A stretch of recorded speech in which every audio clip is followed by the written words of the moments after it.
जय श्री ओम नमः सिद्धेभ्य।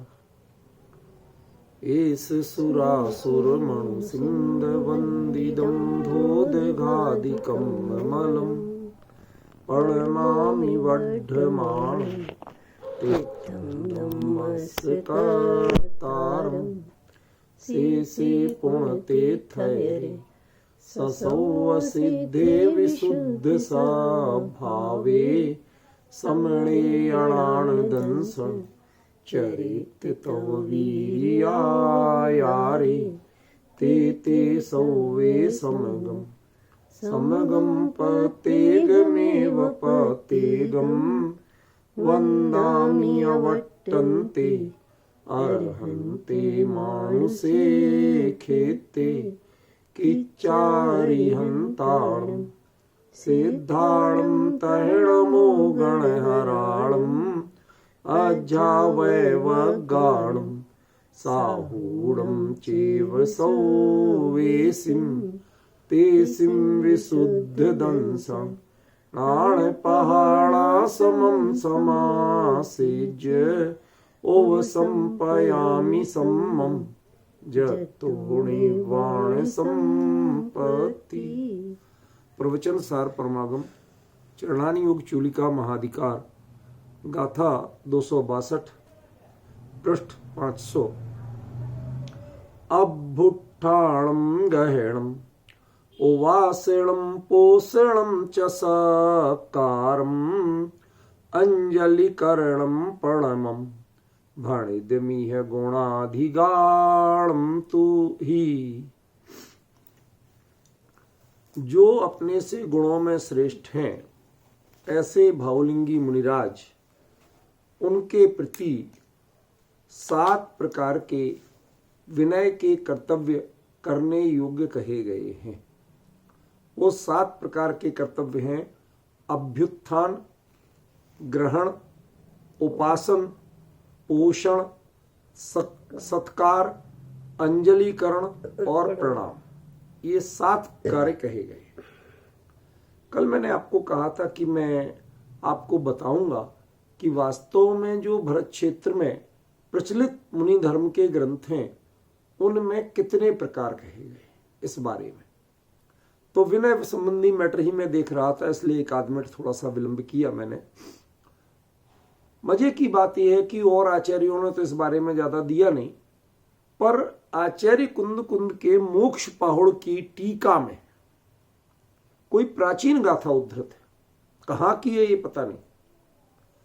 उसमें भी जो मतलब कुंद के ग्रंथ की टीका में कोई प्राचीन अन्य गाथा उद्धृत की गई है, इसका मतलब क्या हुआ कि उनके माने टीकाकार से तो पहले ही की है और ग्रंथ का नाम है नहीं, तो इसका मतलब किस ग्रंथ की है तो नहीं कह सकते, कोई प्राचीन ग्रंथ की हो सकती है जो आज उपलब्ध नहीं। ठीक है ना। और प्राकृत गाथा है तो प्रामाणिकता की अपने आप पुष्टि हो जाती है। उसमें कुल 3 क्रियाएं कही गई, यहां 7 हैं, उसमें 3 है। मैं आपको वो बता देता हूं। अभिगमन, वंदन और नमस्कार, 3। जिसे आप अभ्युत्थान कहते हैं ना, उसे उन्होंने अभिगमन कहा, उनके सामने जाना, जबकि अभ्युत्थान का अर्थ कुछ भिन्न है।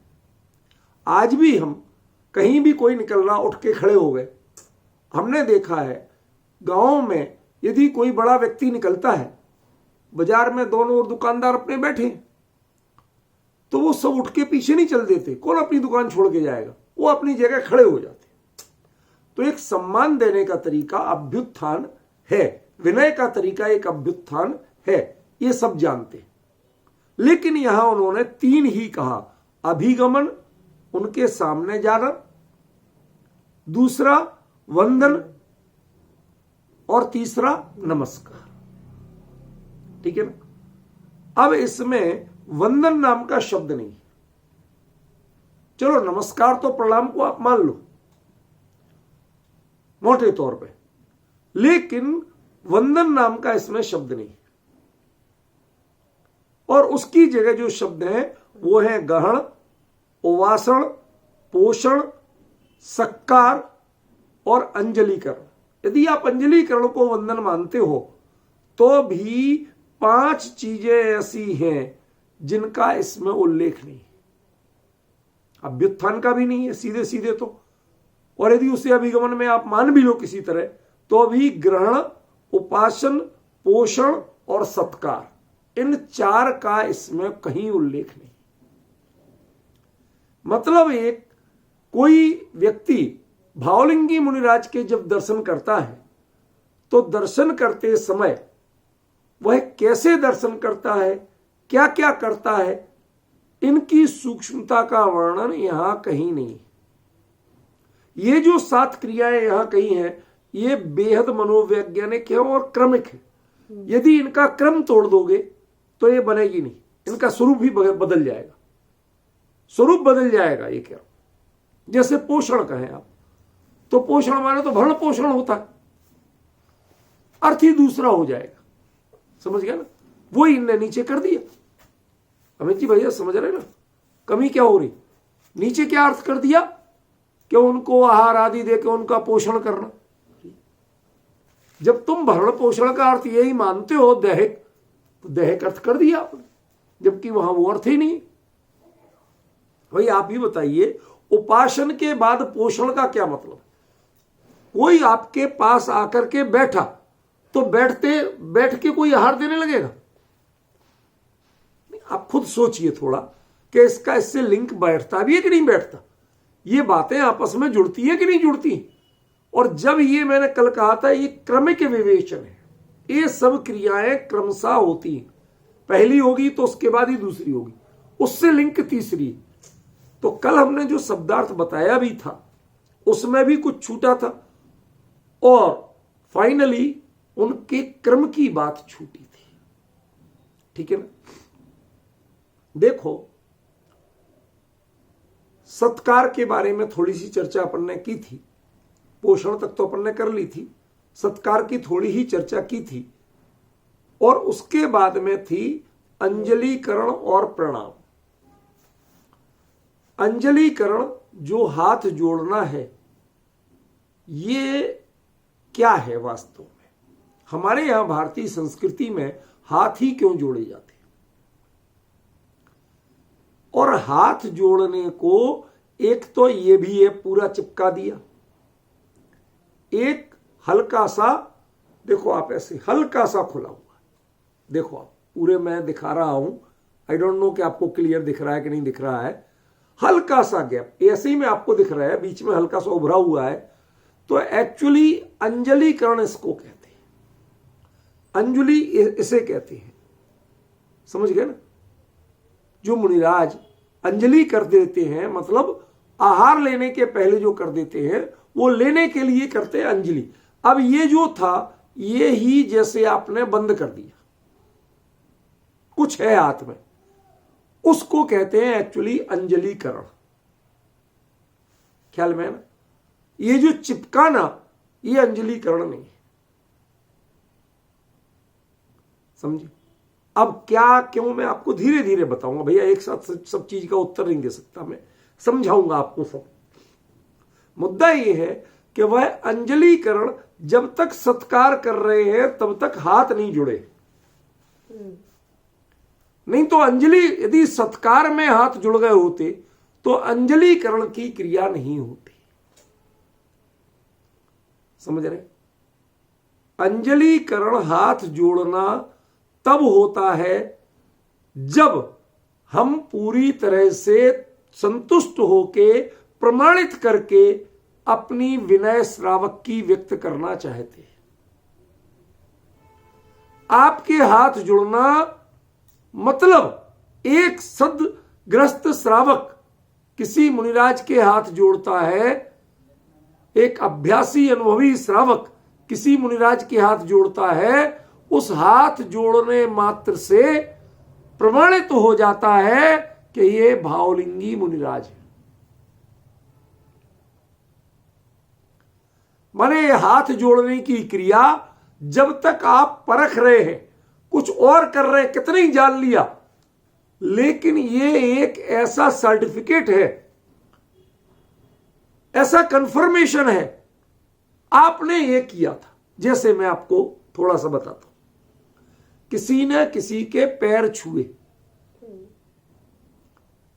अब आप नमस्कार तो समाज में आते जाते छोटे बड़े सबको करते हो, लेकिन सबके पैर छूते हो क्या?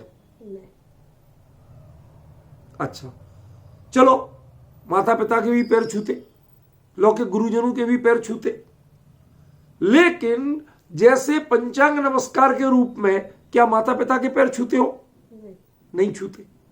गुरुजनों के पैर छूते हो? लौकिक नहीं छूते। बड़े बुजुर्गों रिश्तेदारों के छूते हो? नहीं छूते। मतलब आपके छूने का अंतर है, उसमें आपकी क्रिया से पहचाना जाता है कि आपने इनको क्या माना। डिफरेंस समझ रहे हैं ना? ऐसे ही ये हाथ जुड़ के अंजलिकरण करके, ये ऐसे नहीं, अंजलिकरण करके, ये मुद्रा आप पहचानो तो, ये मुद्रा अंजलि, ये दोनों अंगूठे मिले, देखो मैं एक एक करके बता रहा हूं, दोनों अंगूठे मिले, फिर ये इनको एक एक करके ऐसे मिलाइए, निचला हिस्सा चिपकेगा और ये अंगूठे चिपकेंगे, बीच का हिस्सा चिपकेगा नहीं। इसको कहते हैं अंजलिकरण। ख्याल में है ना? ये जो मुद्रा है, ये मुद्रा मात्र पूज्य पदों के वंदन में ही काम आती है। ये मुद्रा सामान्य संसारी जनों के सत्कार में, उनकी विनय करने में, उनके शिष्टाचार में काम नहीं आती। अभी हमारे 99% लोगों को, जनों को इसका अंतर पता नहीं।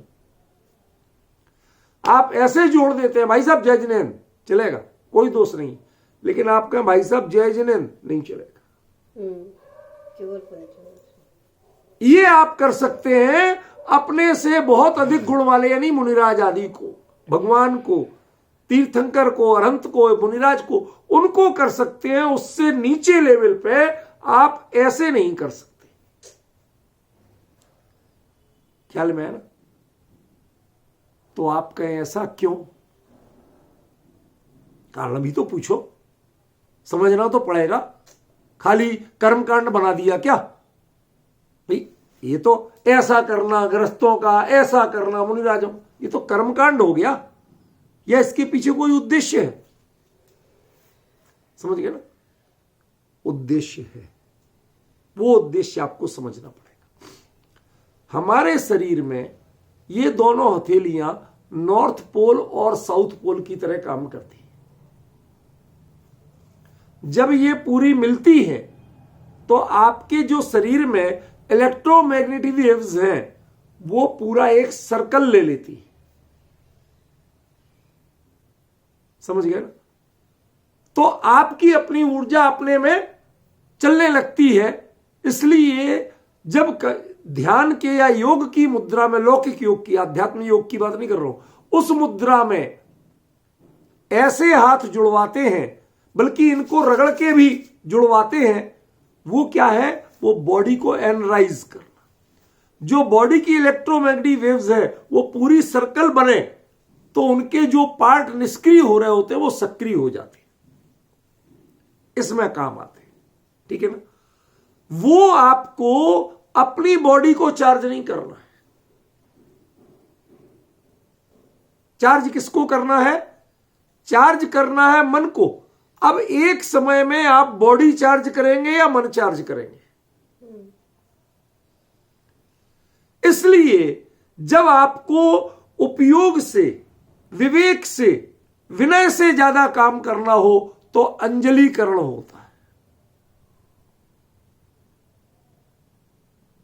और जब हमें अपने आप को चार्ज करना है तो उसमें ये मिलाई के नमस्कार किया जाता है।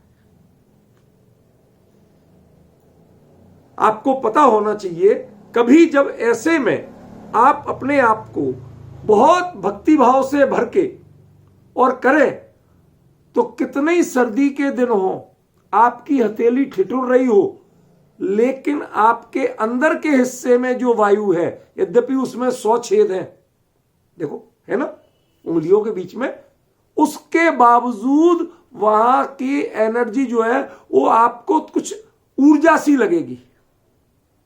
समझ गए ना? वो जितने भाव से आप करेंगे उतनी ही ऊर्जा बढ़ती है, लेकिन वो बढ़ती है आध्यात्मिक, दैहिक नहीं बढ़ती।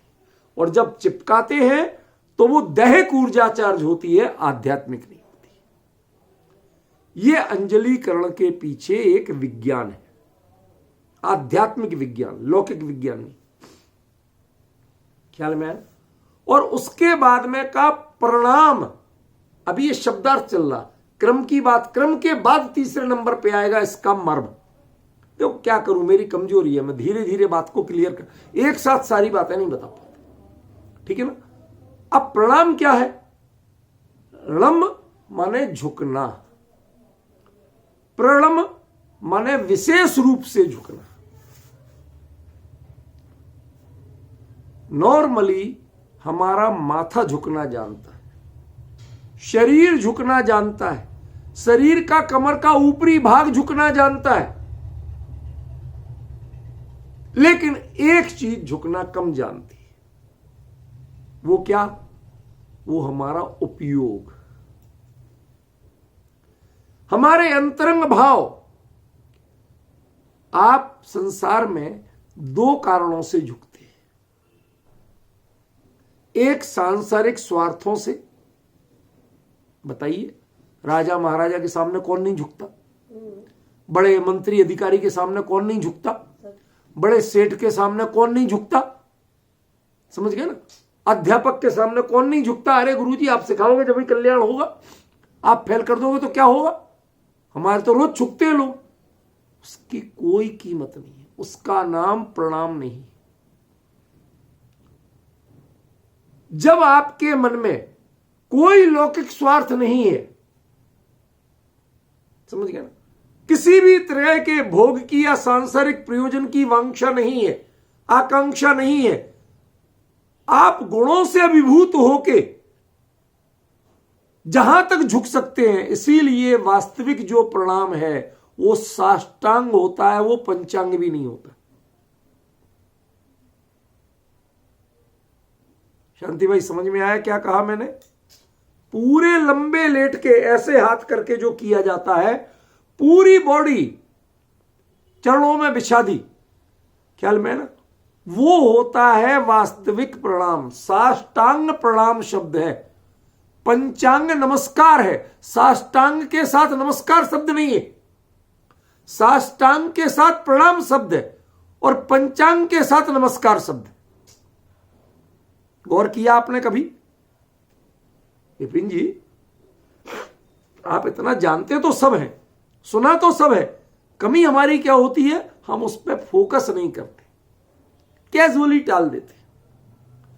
अब आप गौर करना, जहां जहां लिखा पढ़ा हो आपने, पंचांग के साथ नमस्कार शब्द, साष्टांग के साथ प्रणाम शब्द, मतलब आपके पंचांग में काय वक्र होती है। जेड, पहले घुटने तक मुड़े, फिर घुटने से कमर मुड़े, फिर कमर से ऊपर मुड़ा। जेड वक्रता है, दो टेढ़े, दो मोड़ हैं। जब आपके कोई वक्रता नहीं रह जाए, मन में कुछ और, वचन में कुछ और, काय कुछ और, ये रह ही नहीं जाए, तीनों की प्रणति बिल्कुल एक रूप, अत्यंत सरल हो जाए, उसमें कोई छल छद्म, अंदर में ग्रंथि नहीं रह जाए, गांठ नहीं रह जाए, ख्याल में है ना, तब वो होता है प्रणाम।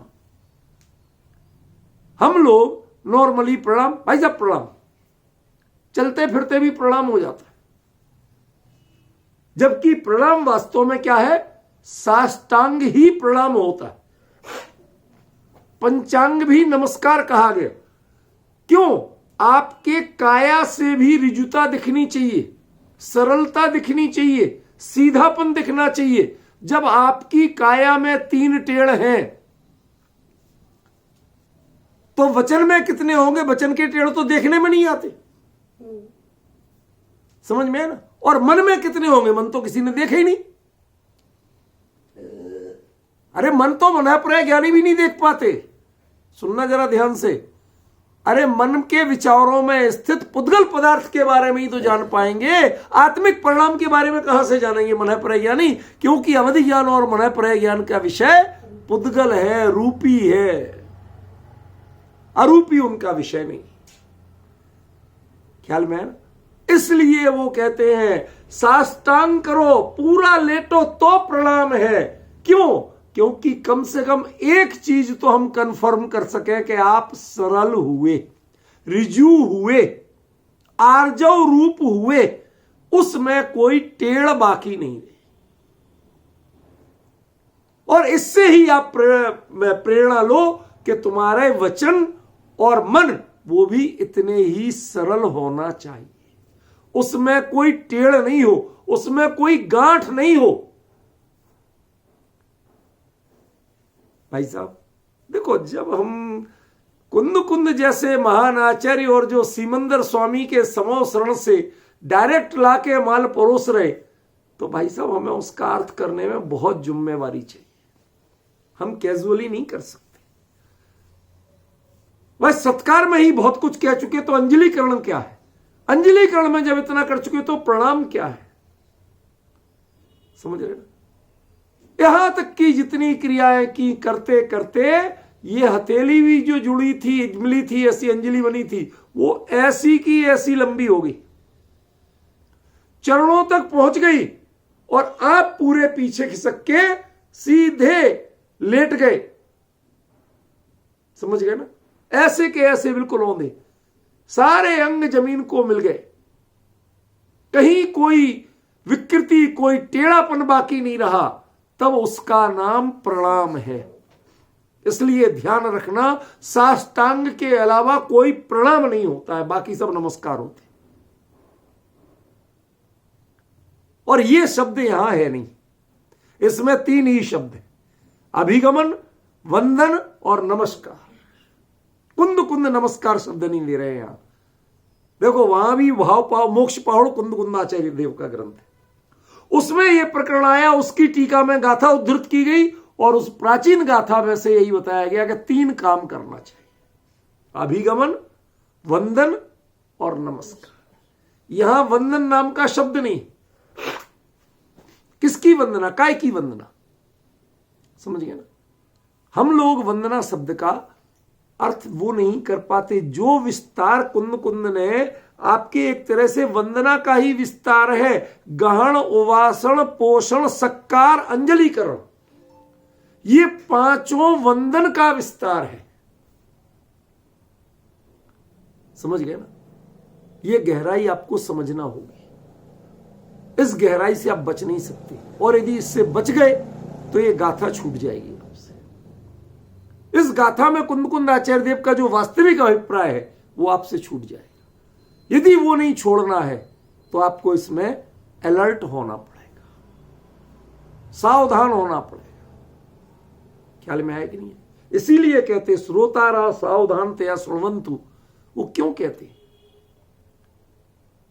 आप अपने उपयोग को बिल्कुल एक, गुरुदेव बारंबार कहते थे, मेढ़े की तरह वो चीटा जैसे चिपक जाता है, खींचो तो शरीर टूट जाए, 2 टुकड़ा हो जाए, लेकिन वो छोड़ता नहीं।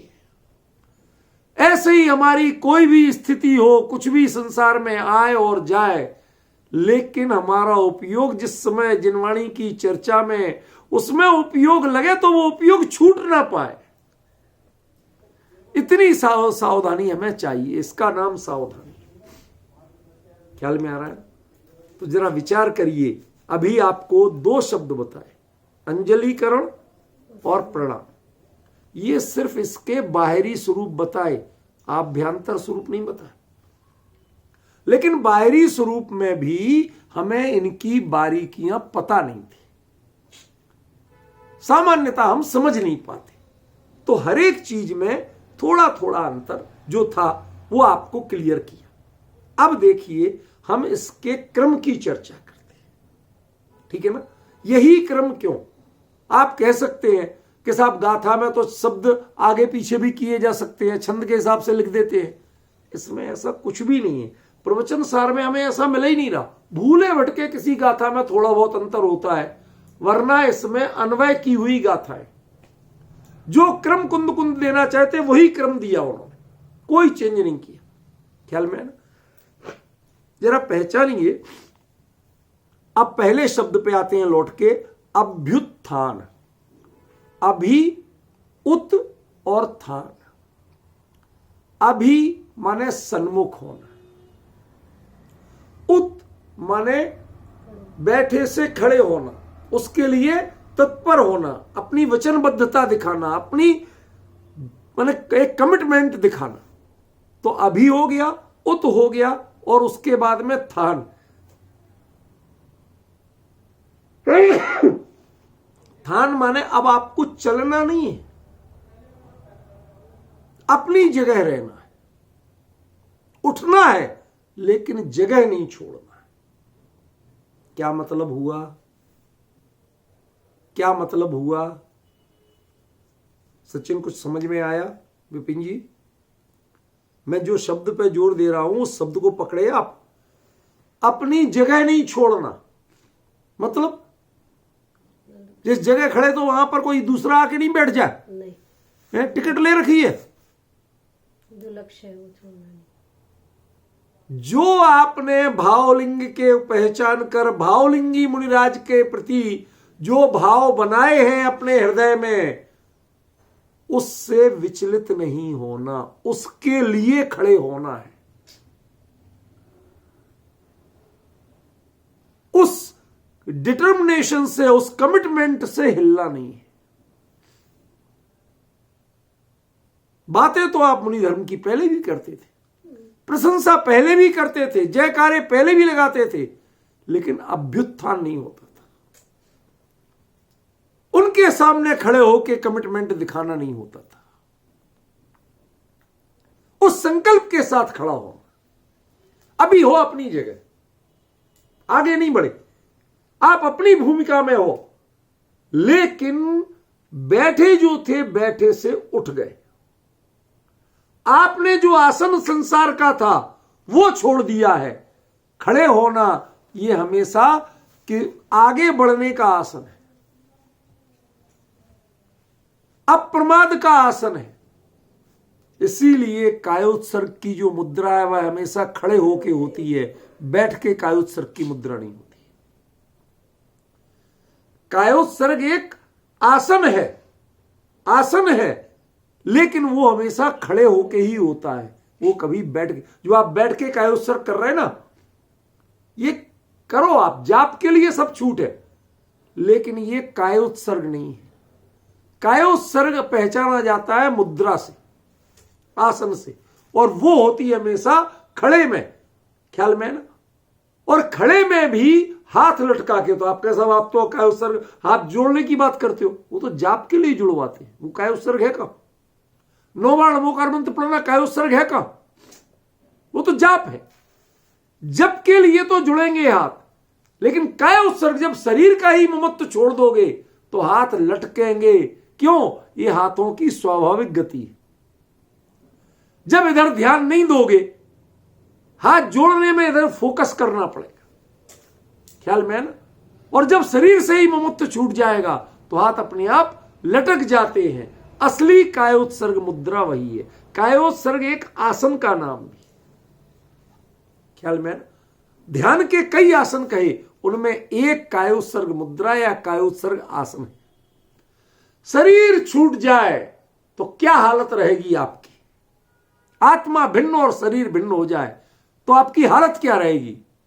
वैसी हो जाओ, उतने ही निश्चल, निष्कंप, बिल्कुल उदासीन, एकदम हट गए हो जैसे शरीर है ही नहीं, मैं शरीर हूं ही नहीं, शरीर से मेरा कोई रिश्ता ही नहीं, इतने तटस्थ हो जाए, तब वो कायोत्सर्ग मुद्रा कहलाती है। ख्याल में? तो अभी आप अपनी जगह खड़े हैं, हिले नहीं है, लेकिन उस खड़े होने के पीछे भी एक संकल्प है। और वो संकल्प क्या है कि मुनिराज सामने जो है उनके लिए हम अपनी नजरों में आश्वस्त करना चाहते हैं कि हां, हम आपके मार्ग पर चलने के लिए तत्पर हैं। ख्याल में? यहां तक तो जो अभ्युत्थान हुआ इसके लिए खड़े हुए, एक तरह से दीक्षा ग्रहण करने के लिए, वैराग्य लेने के लिए उस संकल्प के साथ जो खड़ा हुआ और खड़े होके आपके अभिप्राय आपके चेहरे पर वो दिखना चाहिए। कई बार ग्राहक दुकान पे जाता है, भाई साहब ये दिखाना वो दिखाना, थोड़ा ऐसा और अच्छे दिखाओ, तो जो मालिक बैठा है ना एक साइड, वो मालिक क्यों है? वो सेल्समैन क्यों नहीं है? कभी वो सेल्समैन ही करता था, मालिक कब बना? कि जब ग्राहक के जो माल देखने आया उसके परिणामों को, उसके हाव भाव को परखने लगे, तो वो कहता भाई साहब आप और दुकान देखो, हमारे यहां ज्यादा माल है नहीं, हम रखते नहीं, जैसा आपको चाहिए बहुत स्टैंडर्ड का। वो अपनी बुराई करता, अपने लिए अच्छे शब्द नहीं बोलता, आपको चाहिए बहुत स्टैंडर्ड, हमारे यहाँ एवरेज माल होता है। बेटा को जाने तो यार, कहां परेशान कर रहे हैं, इनका टाइम क्यों खराब कर रहे हैं? वो भगाता है, बोलता है अपनी कमी, लेकिन वास्तव में भगाता है। क्यों? क्योंकि वो कहना चाहता तुझे लेना देना है नहीं, तू टाइम खराब कर रहा मेरा। आपकी बॉडी लैंग्वेज, आपके एक्शन देख के वो जान जाता है कि ये लेने वाला है या टाइम पास करने वाला। आज के जमाने में जितने मुनि भक्ति है, 99.99% टाइम पासिंग जोन है। सब टाइम पास करते हैं, कोई उनके मार्ग पर चलने को तैयार नहीं है। और जिसके अंदर ऐसे भाव दिखते हैं, भावलिंगी मुनिराज एक क्षण में ताड़ लेते हैं। ये आया, एक ग्राहक आया, वो जो ताड़ा ना उन्होंने पहचाना, और पहचानते ही किसी के प्रति वो भाव नहीं आए थे उनके चेहरे पे जो आपके प्रति आ गए, उसका नाम ग्रहण है। अब यदि आप दीक्षा के लिए, यदि आप वैराग्य के लिए, यदि आप अपनी धर्म को अपनाने के लिए खड़े ही नहीं हुए, तो ग्रहण होगा कहां से? आपके चेहरे में हाँ भाई साहब महाराज जी जय हो, महाराज जी की जय हो, कुछ नहीं, नमोस्तु महाराज जी, कुछ नहीं, वो आशीर्वाद तक नहीं देंगे, कुछ नहीं बोलेंगे, चले जाएंगे। क्यों?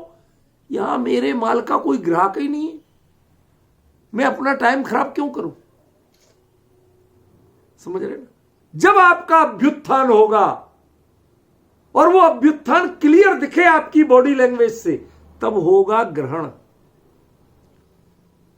और जब वो भी ठिठक जाए, चलते चलते ठिठक जाए, बैठे भी हो तो जैसे अपनी ध्यान मुद्रा छोड़ के सावधान सामान्य मुद्रा में आ जाए, तो वो व्यक्ति हिम्मत करता है और उनके पास जाके बैठता है। अब पास जाना दो तरह से, एक क्षेत्र से भी और एक भावों से भी। ध्यान रखना, जिससे जितनी प्राप्ति करना हो और जितना अनुराग व्यक्त करना हो, दूरियां उससे उतनी ही घटती। कई बार हम बहुत दूर होते फिर भी बहुत पास होते, कई बार हम बिल्कुल बगल में होते पर बहुत दूर होते।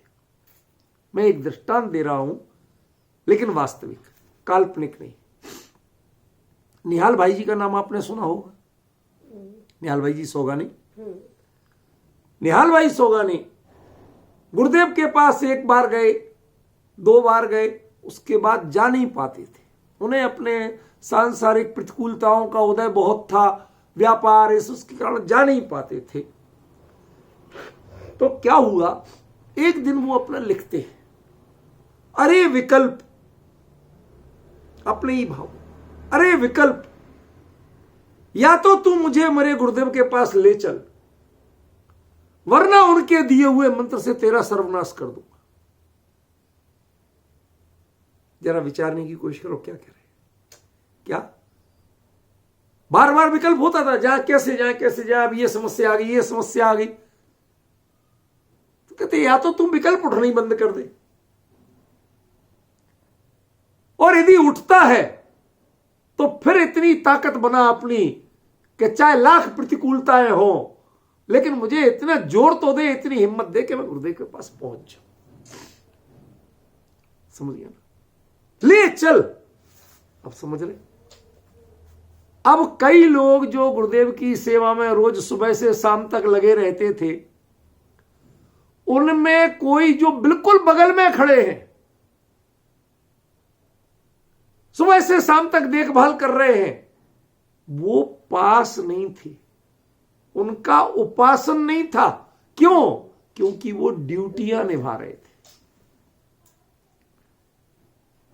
समझ रहे? और इनको उनके पास पहुंचने की जो व्यग्रता थी, जो तत्वज्ञान की प्राप्ति के लिए जो अंतर के, जिसे कहते हैं अंतरंग भावना, उसके पोषण के लिए उन्हें गुरुदेव की जरूरत थी। बाकी उनसे क्या लेना था? पैसा लेना नहीं, धेला लेना नहीं, मान लेना नहीं, माला लेना नहीं। क्यों शांति भाई जी, क्या लेना था उन्हें? कुछ नहीं, कुछ नहीं लेना था तो क्यों जाना चाहते, क्यों इतने परेशान थे? जो अंतरंग भावना उन्होंने गुरुदेव के सानिध्य में पाई थी, सम्यक दर्शन रूपी, उस भाव को, उस अंतरंग विशुद्धि की वृद्धि के लिए वो गुरुदेव के पास जाना चाहते थे। समझ रहे? अपनी सोल को, अपनी आत्मा को, अपने अंतरंग प्रणति को रिचार्ज करने के लिए, जैसे फोन को रिचार्ज करने के लिए प्लग तक ले जाना पड़ता है, ऐसे वो ले जाना चाहते थे। जब वह उसमें जुड़ जाता है तो ऑटोमेटिक चार्ज होता है। ऐसे ही ज्ञानी गुरु के पास शिष्य जब उपासन कर जाता है, पास जाके बैठ भर गया, बिल्कुल उपयोग, बीच में कोई व्यवधान नहीं, कोई व्यवधान नहीं। वो पड़े अजमेर में, गुरुदेव सोनगढ़ में, भरपूर दूरी थी, कोई व्यवधान नहीं, पूरा कनेक्शन। समझ रहे ना? ऐसे ही प्लग कहीं है, डोरी उतनी लंबी है, उस डोरी में कोई कट नहीं। समझ रहे ना? करंट कंटिन्यू है, तो जितनी दूर भी आप फोन रखोगे वो वहां भी चार्ज होगा। अब आपको यदि फोन चार्ज करना है तो दूरी और डोरी, इन दोनों की साइज का बैलेंस बनाना पड़ेगा। बहुत गहरी बात कह रहा हूं, ध्यान से सुनना। क्या? दूरी और डोरी, इन दोनों की साइज का बैलेंस बनाना पड़ेगा।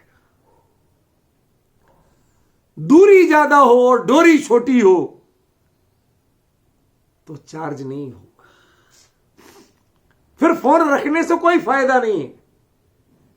क्या? दूरी उतनी चाहिए कि डोरी छोटी ना पड़े। आप ज्ञानी गुरु से उतने ही दूर रहिए कि आपके भावों की डोरी छोटी ना पड़े। क्षेत्र की दूरी उतनी चलेगी जितने में भावों की डोर छोटी ना पड़ जाए। जो ही उधर का विकल्प करो, भाव करो और अंतरंग प्रणति रिचार्ज होना शुरू हो जाए, जब तक ये रिचार्जिंग शुरू नहीं होती है तब तक उपासन नहीं होगा। पैर पकड़ के बैठ जाओगे तो भी उपासन नहीं है। विपिन जी भाई साहब, ये रिचार्ज है, ये उपासन अकेला बैठना नहीं है, पैर पकड़ना नहीं है, ये रिचार्ज करना है। शांत रख दिया, फोन को यूज करना बंद कर देते, करते कि नहीं करते? जब चार्ज पे लगा दिया, भाई साहब आपका फोन नहीं सुन पाए, क्यों? चार्ज पे लगा था। अपने उपयोग को संसार के सारे कामों से, फोन यद्यपि दुनिया से संपर्क में काम आता, पर जो ही करंट से जुड़ता है, चार्जिंग लेना शुरू होता है, उसके बाद संसार के संपर्क बंद कर देते। ऐसे ही ज्ञानी गुरु का सानिध्य पाते ही जिसके प्रणति रिचार्ज होना शुरू हुई, उसकी पहली पहचान कि यदि तुम्हारा रिचार्ज शुरू हुआ है, इसका मतलब सांसारिक संबंधों से तुम्हारा विच्छेद हो जाना चाहिए। किसी का विकल्प तुम्हें नहीं रह जाना चाहिए, किसी तरह किसी के प्रति विचार तुम्हारे मन में नहीं उठना चाहिए, तब वो उपासना है। और यदि कोई विकल्प उठता है, विचार आता है, तो इसका मतलब उपासन नहीं होगा।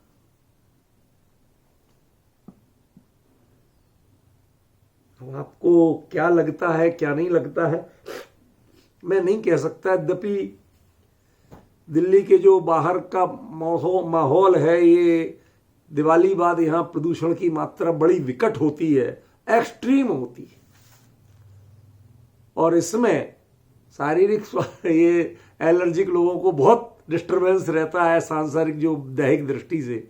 लेकिन मेरे को कहा, अमित जी भाई साहब से बात हुई, कहने लगे कि आपकी आवाज तो भाई साहब स्वाध्याय नहीं छोड़ूंगा, लेकिन वो तो चलेगा, जिस छूट जाएगा तो छूट जाएगा, बात दूसरी, लेकिन मैं छोड़ूंगा नहीं। आपको भले ही डिस्टर्बेंस लग रहा हो कि ऐसे है तो क्यों कर रहे, मेरे को इसमें जो आनंद आ रहा है, एक उपासन, यहां से आपकी बैटरी रिचार्ज होना शुरू हो रही है, और रिचार्ज से जो बंद बैटरी पड़ी थी उसमें ज्यों ही नीचे से ऊपर वो बढ़ते हैं ना, डॉट डॉट, ऐसे बढ़ते हैं कि नहीं बढ़ते, समझ में आया ना? ऐसे ही जब आपकी प्रणति अंतरंग की ओर यूं यूं बढ़ने लगे तो उसका नाम है पोषण। वो रेड से ग्रीन दिखने लगे, निराशा से आशा दिखने लगे, आकुलता से निराकुलता के भाव आने लगे, तो उसका नाम है पोषण। इसीलिए मैंने कहा था पोषण में शुरू की 3 नहीं है, बाद की 3 नहीं है, बीच का अलग। आत्मिक पोषण। अब दिखा अमित जी के चेहरे पे जो मुस्कान दिखी, जो बाबूजी की दिखती थी वैसी मुस्कान दिखी। अब मुझे तसल्ली हुई कि हाँ भाई उपयोग अब लग रहा है, ख्याल में आ रहा। अभी तो खाली आपने करंट शुरू किया था, करंट शुरू होते ही कई बार बंद पड़े फोन में या बहुत कम बैटरी, उसमें एकदम से एक्शन नहीं दिखता, वो ग्रीन नहीं आती, लाल दिखती रहती है उसके। जब वो एक परसेंटेज है, 20% से ऊपर बढ़ते ही वो लाल से हरा, ऑरेंज, धीरे धीरे हरा होना शुरू होता है। ऐसे ही हमारे परिणाम जब अनंतानुबंधी प्रत्यक्षानुवरण धीरे धीरे संजुलन से भी क्षीणता की ओर जाने लगे, तो समझ लाना कि आप पोषण की स्थिति में आए। आपके प्रणति के ये जो चेहरे पे धीरे धीरे रंग बदल रहे हैं, भाव बदल रहे हैं, तृप्ति का भाव, मैं बताऊं आपको, कोई अभिमान के लिए नहीं बता रहा हूं, सच बता रहा हूं। एक हमारे प्रोफेसर थे, वो व्याकरण के प्रोफेसर थे, संस्कृत व्याकरण के, आज भी हैं, नाम से बताता हूं, कोई चोरी नहीं है, श्री शर्मा नाम है उनका। जोधपुर पहले जयपुर विश्वविद्यालय में थे, फिर जोधपुर विश्वविद्यालय में रहे, फिर वहीं से रिटायर्ड होके भी आज कई बड़ी बड़ी कमेटियों में रहते हैं। जयपुर में जब वो हमें पढ़ाते थे तो एक बार अचानक खबर मिली कि वो काफी बीमार हो गए, हॉस्पिटलाइज्ड है। तो हॉस्पिटलाइज्ड है तो हम कई विद्यार्थी जो मतलब भाई जिन्होंने गुरु से ज्ञान प्राप्त करना, जिन्हें कुछ जिज्ञासा विशेष रहती है, जिन्हें क्लास का टाइम नहीं पास करना, तो वो तो जुड़ के रहते हैं। तो 5-7 विद्यार्थी थे जो उनके पास जाते थे, कोई भी व्यवस्था करना, सब कुछ करते थे सेवा।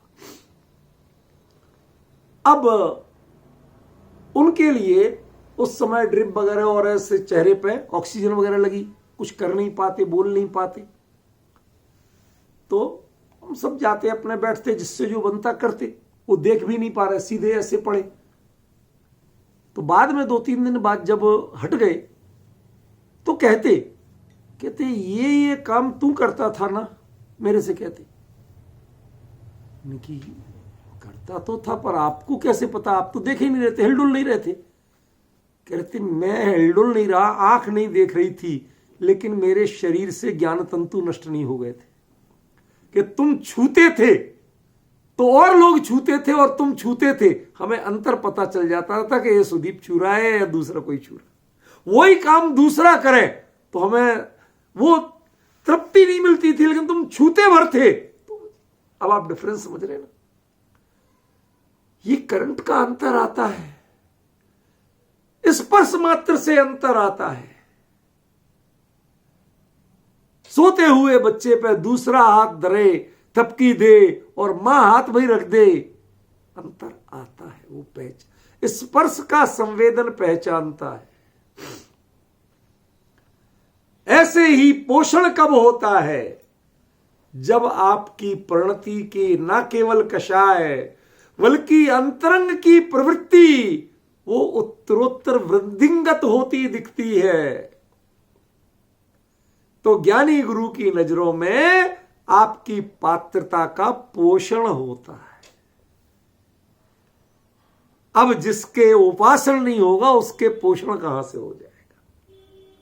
और सच बताओ, वंदना की क्रिया में कहीं कोई पोषण नाम का शब्द आपने सुना है? प्रवचन सार के अलावा किसी जगह नहीं मिलेगा आपको। नहीं। समझ में आ रहा? कल ही मैंने कह दिया था कि ये गाथा यहां की नहीं है। यही शब्द बोला था कि नहीं बोला था? ये गाथा यहां की नहीं है, भणिदम ये केवली ने कहा है। ये बताया था भणिदम का अर्थ। ये बात वहां की है, क्योंकि भरत क्षेत्र में 3 काम कहे गए, अभिगमन, वंदन और नमस्कार। यहां उन्होंने नमस्कार नहीं कहा। नमस्कार में पंचांग होता है, वक्रता होती है, गुंजाइश बाकी होती है, पर प्रणाम में साष्टांग होता है। कहीं वक्रता बाकी नहीं होती है, कहीं टेढ़ बाकी नहीं होती। अत्यंत रुजुता, अत्यंत रुजुता। क्या बताऊं, जब कुंद कुंद के शब्दों को पढ़ता हूं तो अंतरंग में ऐसा लगता है कि वाकई में ये कुंद कुंद है जो ये समझा सकते हैं, जो इतनी बारीकी ले पाते हैं, और किसी के पास ये बारीकियां नहीं है।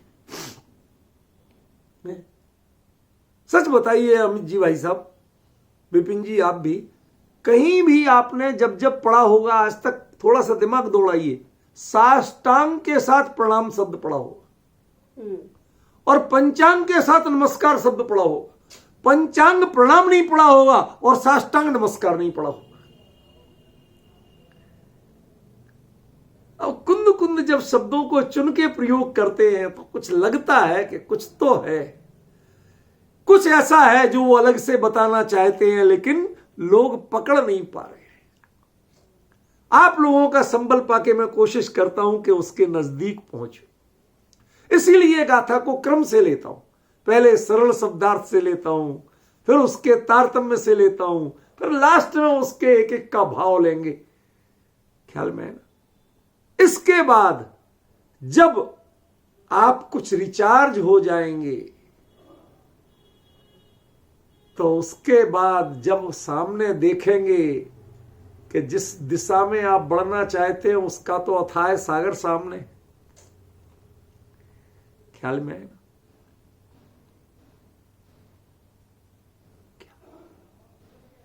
पानी का तालाब, कुआं सामने हो और लोटा सीधा जाए, मुंह खोल के ना जाए, तो पानी आता है उसमें, भरता है? नहीं। हम लोग क्या करते थे जब छोटा था ना, मैं घर में कुएं का पानी ही चलता था खाने बनने, भोजन बनने में। तो चौका जैसे बोलते थे, रसोई, उसमें कुएं का पानी, कभी नल के पानी की व्यवस्था थी सब, लेकिन वो नहाने धोने दूसरे काम आएगा काम। तो मां भरने जाती थी हमेशा। अब कभी कोई कारण पड़ जाए, कुछ हो जाए, तो मेरे एक आदत थी, देखो मैं आज आपको ईमानदारी से बता रहा हूं, मेरा उनसे जो एक था कि ये दिन रात इतना करती हैं, मैं इनके कष्ट को कैसे कम करूं। आप विश्वास नहीं करेंगे, हाथ से चक्की पीसने की जो होती ना, तो कई बार स्कूल के लिए तैयार होने के पहले मैं 3-4 किलो गेहूं हाथ की चक्की से पीसता था। मां का काम कम होगा, उनकी थकान कम होगी। जब उन्हें पापड़ बनाना होते थे तो उस दिन स्कूल से छुट्टी मार के आता था और दोपहर को पापड़ बेलता था उनके साथ। क्यों, अकेली कहां तक करेंगे, समझ गए ना? ऐसे ही उनके कोई दाल वगैरह कूटने के काम हो, कुछ हो, तो उसके काम भी करता था मैं। ख्याल में है ना? तो मैं बात आपको दूसरी बताना चाहता, वो जब ये जो काम करती थी उसमें मेरे मन में ये लगता था कि इनको कष्ट कैसे कम करूं। मुद्दा अकेला कष्ट कम करने का नहीं, मैं उनकी कितने वो हमारे प्रति वात्सल्य करके कर रही हैं, कितना श्रम करके कर रही हैं, उसको मैं फील करना चाहता था, तो सब काम करता। समझ में आया ना? एक दिन की वास्तविकता बताता हूं आपको। मेरे ननिहाल में कोई शादी थी, सब गए। पता नहीं मेरे कोई पेपर था क्या था, छोटा था यद्यपि, मुश्किल से 9-10 साल का रहा होऊंगा। मैं नहीं गया, सब लोग गए थे, दादी नहीं गई और मैं नहीं गया। अब दादी तो 3-4 बजे तक शाम का भोजन हो जाता था उनका, तो उनका अपना सुबह बना था, जो बचा था उन्होंने अपना कर लिया। मां की सूचना थी कि वो शायद अगले दिन आएंगी। रात को तो भोजन करते नहीं, अब शाम होने को थी बिल्कुल, तो मैं भी भोजन कर चुका। दादी ने कर लिया, मैंने कर लिया, 2 ही लोग थे घर में। अब या तो रात तक आएंगी या कल आएंगी।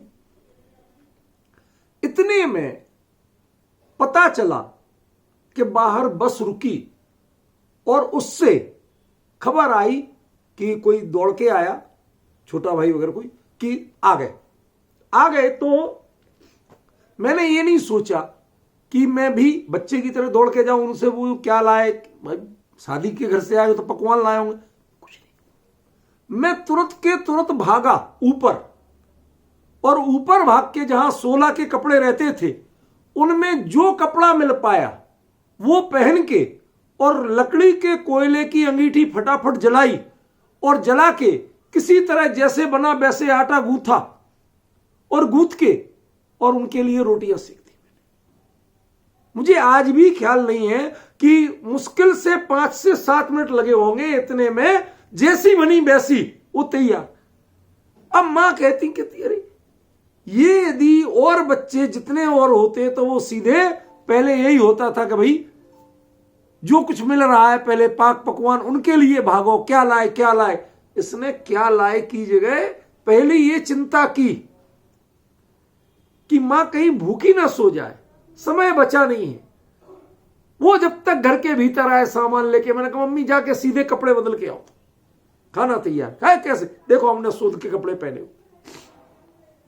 और वो पहन के मैंने उनको जैसे बना वैसे बना के खिला दिया। एक डिफरेंस समझ रहे ना आप? सत्कार अकेला हाथ जोड़ के नहीं होता है।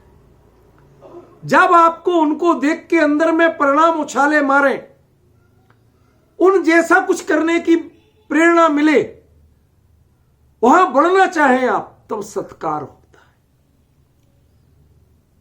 ध्यान रखना, अभी तक ना अंजलिकरण हुआ है और ना प्रणाम हुआ है। ये बाद की शिष्टाचार है, बाद की क्रियाएं हैं। अभी आपके हृदय में जो सत्कार की भावना है, जहां से जो लेना है उसी के का तो सत्कार। आपको कीमत किसकी है? मुनिराज के पास है क्या? 28 मूल गुण को वो अपना मानते नहीं। विचित्र बात है, 28 मूल गुण पालते हैं, उनके यहां पलते हैं, लेकिन उसे अपना नहीं मानते। उसमें अहंकार का भाव नहीं है, उसमें ममत्व बुद्धि नहीं है। करते हैं वो बात अलग है। ख्याल में उनकी अपनी पूंजी क्या है? उनकी अपनी पूंजी तो चिदानंद सरोवर में स्नान करके जो परम शांति मिलती है वो उनकी पूंजी है। भावलिंग उनकी पूंजी है, और वह भावलिंग जिसके प्यास में बसा हुआ है, जिसकी आंखों में बसा हुआ है, जो उसकी ओर टकटकी बांध के देख रहा है। ख्याल में लाख चीजें छोड़ के उसकी ओर टकटकी बांध के देख रहा है, क्या वो भावलिंग है। और वो भावलिंग जिसके नजर में इतनी जिज्ञासा दिख रही है, तो ज्ञानी गुरु की नजर में उसके प्रति सत्कार। उन्होंने ज्ञानी गुरु के भावलिंग का सत्कार किया, और भावलिंगी मुनिराज ने छद्मस्त अवस्था में उसके भावलिंग की प्यास का सत्कार किया। आप विश्वास नहीं करेंगे, पहले जो गुरु शिष्य परंपरा थी, सामान्य संसारी धर्म की नहीं, ब्राह्मण को इतना महान क्यों कहा जाता था? क्यों उसके लिए सबसे ऊपर स्थान दिया जाता था? जीवन में 2 कार्य वह पूरे जीवन निःशुल्क और निस्वार्थ करता था। एक शिक्षा दूसरा औषधि। वैद्य भी सारे यही होते थे। वैद्य माने वह बदले में कुछ लेगा नहीं, कहां से जड़ी बूटी लाएगा, कैसे करेगा। उसने बमन कर दिया तो उसको भी साफ खुद करेगा। नर्स दूसरी नहीं होती थी। जो वैद्य वह नर्स भी होता था, समझ रहे ना। सब सारी तरह की सेवा करके उसे स्वस्थ करने में ही उसे प्रसन्नता मिलती थी। अब बताइए आपके हृदय में उसके प्रति जो सत्कार होगा, ज्यों ज्यों आप ठीक हो रहे उसके मन में खुशी बढ़ रही है। विद्यार्थी ज्यों ज्यों जितनी जल्दी जो सीखने वाला होता है, वो यदि बीमार हो गया तो रोज तो गुरु के पैर वो छूता था, रात को पता चला कि वो बुखार में तपता पड़ा है। क्या हुआ गुरुजी? बदन टूट रहा है। तो उसके पैर दबा रहा है। कौन? गुरु। उम्र में भी बड़ा, पद में भी बड़ा, उसके पैर दबा रहा है। गुरुजी आप चुपचाप रहे, ठीक होना है कि नहीं? कल वो पाठ याद करना, मैं सुबह डंडा मारूंगा यदि याद नहीं किया तो। लेकिन ये डिफरेंस समझ रहे ना? ये तेरी जो जिज्ञासा है, तेरी जो प्यास है ज्ञान की, उसका सत्कार गुरु कर रहा है। समझ में आएगा? ये सब नजरों नजरों में चल रहा है, कहे कोई कुछ नहीं रहा। लेकिन इतनी वो भावलिंग को पहचान के उसको पाने के लिए तड़प है इसके हृदय में, वो भावलिंग का सत्कार करता है और ये भावलिंग के ग्राहक का सत्कार करता है। ये सत्कार का एक लेवल होता है। वो लेवल तक जब पहुंचेंगे तब अंजलि करण और प्रणाम का अर्थ समझ में आएगा। जब तक भावलिंग, अभी सत्कार का अर्थ बताया, अभी इसके लेवल कैसे सत्कार आगे बढ़ता है, कहां तक जाता है, वो नहीं बताया। वो जब बताऊंगा तो आपको ऑटोमेटिक अंजलि करण और प्रणाम की विधि समझ में आएगी। आज समय हो गया, बाकी चर्चा करें।